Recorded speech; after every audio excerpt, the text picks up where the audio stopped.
Donald Trump का ऐसा फैसला जिसने लाखों सपनों को हिला दिया।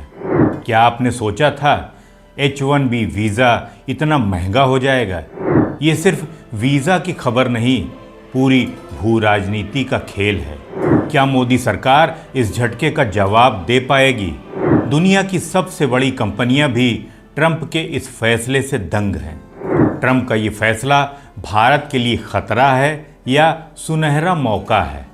दोस्तों, ट्रंप ने जो किया है वो अमेरिका के लिए खुद खतरा बन सकता है।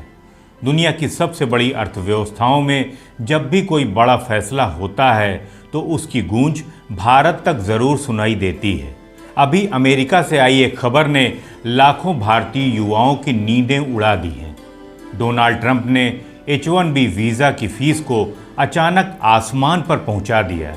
6 साल के लिए जिस वीज़ा की कीमत अब तक लगभग 8 लाख रुपए थी, वही अब 88 लाख रुपए तक पहुंच सकती है। ये सिर्फ एक सरकारी आदेश नहीं, बल्कि लाखों सपनों पर सीधा वार है।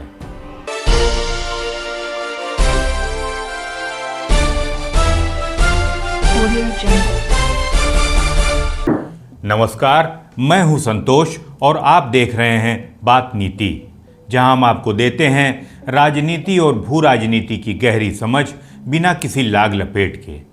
अब ज़रा सोचिए, भारत जैसे देश में हर साल लाखों छात्र इंजीनियरिंग, IT और साइंस की डिग्री लेकर अमेरिका जाने का सपना देखते हैं।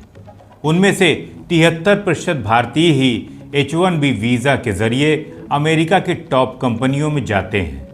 माइक्रोसॉफ्ट, गूगल, अमेज़ॉन, मेटा जैसी कंपनियां भारतीय टैलेंट पर भरोसा करती हैं, क्योंकि मेहनत, दिमाग और इनोवेशन का कॉम्बिनेशन भारत से बेहतर कहीं नहीं मिलता है।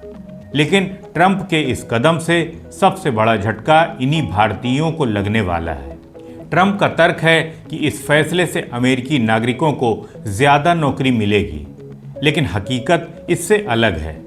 कंपनियों को अपने बिजनेस के लिए क्वालिटी चाहिए, और अगर उन्हें भारत से टैलेंट नहीं मिलेगा तो वे कंपनियां अमेरिका से बाहर भी शिफ्ट हो सकती हैं।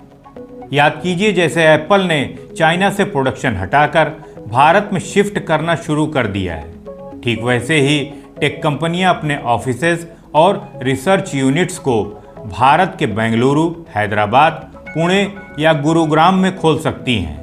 यानी ट्रंप का हर वार अमेरिका की कंपनियों पर ही भारी पड़ेगा। सिर्फ इतना ही नहीं, ट्रंप ने इसे बिजनेस मॉडल बना दिया है। 8 करोड़ 80 लाख का गोल्ड कार्ड, 17 करोड़ 60 लाख का कारपोरेट गोल्ड कार्ड और 41 करोड़ 50 लाख का प्लेटिनम कार्ड। यानी अमेरिका अब गोल्ड कार्ड बेचने वाला देश बनता दिख रहा है। जैसे किसी कंपनी का मेंबरशिप प्लान हो, वैसे ही ट्रंप ने वीज़ा को भी प्रीमियम पैकेज बना दिया है। भारत में ट्रंप के इस फैसले को लेकर राजनीति भी गर्म है। विपक्ष सरकार पर आरोप लगा रहा है कि प्रधानमंत्री नरेंद्र मोदी अमेरिका दबाव में झुक रहे हैं। कांग्रेस कह रही है नरेंद्र सरेंडर। राहुल गांधी पुराने ट्वीट्स दिखा रहे हैं, तो अरविंद केजरीवाल तंज कस रहे हैं। लेकिन हकीकत ये है कि मोदी जी ने खुद कहा है कि भारत का असली दुश्मन कोई देश नहीं, बल्कि हमारी दूसरे देशों पर निर्भरता है। जब तक हम आत्मनिर्भर नहीं बनेंगे, तब तक कोई भी बड़ा देश हमें बार बार चोट पहुंचा सकता है। और असलियत ये भी है कि ट्रंप की लोकप्रियता लगातार गिर रही है। महंगाई, मंदी और बेरोजगारी ने उनका राजनीतिक आधार कमज़ोर कर दिया है। ऐसे में वो अपने वोट बैंक को ये दिखाना चाहते हैं कि वो अमेरिकियों की नौकरियां बचा रहे हैं। लेकिन सच्चाई ये है कि बिना भारतीय टैलेंट के अमेरिकी कंपनियां टिक ही नहीं पाएंगी। और इसी वजह से दबाव बढ़ने पर ट्रंप को इस फैसले से पीछे हटना पड़ सकता है। टैरिफ पर उन्होंने पहले भी यू टर्न लिया था, और वीज़ा पर भी ये कहानी दोहराई जा सकती है। तो ये सवाल सिर्फ इतना है कि ट्रंप अपने वोटरों को खुश करने के लिए कितने दिन तक ये खेल खेलेंगे। कंपनियों का दबाव, गिरती रेटिंग और अमेरिकी अर्थव्यवस्था की ज़रूरत उन्हें मजबूर कर देगी।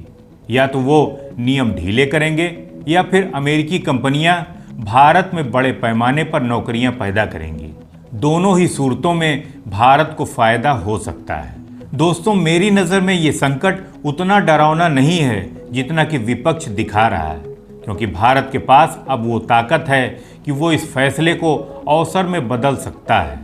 अगर कंपनियां भारत में आती हैं तो लाखों नए जॉब्स यहीं पर क्रिएट होंगे, और अगर ट्रंप यू टर्न लेते हैं तो भारतीय टैलेंट पहले की तरह ही अमेरिका में अपनी धाक जमाता रहेगा। यानी अमेरिका चाहे कुछ भी करे, भविष्य भारत का ही मजबूत होगा। H1B वीज़ा के इस नए संकट पर आप क्या सोचते हैं? अपने विचार हमें कमेंट बॉक्स में ज़रूर बताइएगा।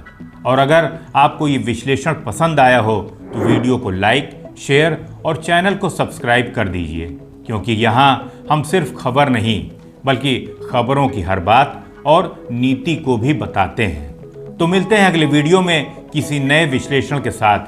तब तक के लिए आप अपना ख्याल रखिए। नमस्कार, जय हिंद, वंदे मातरम।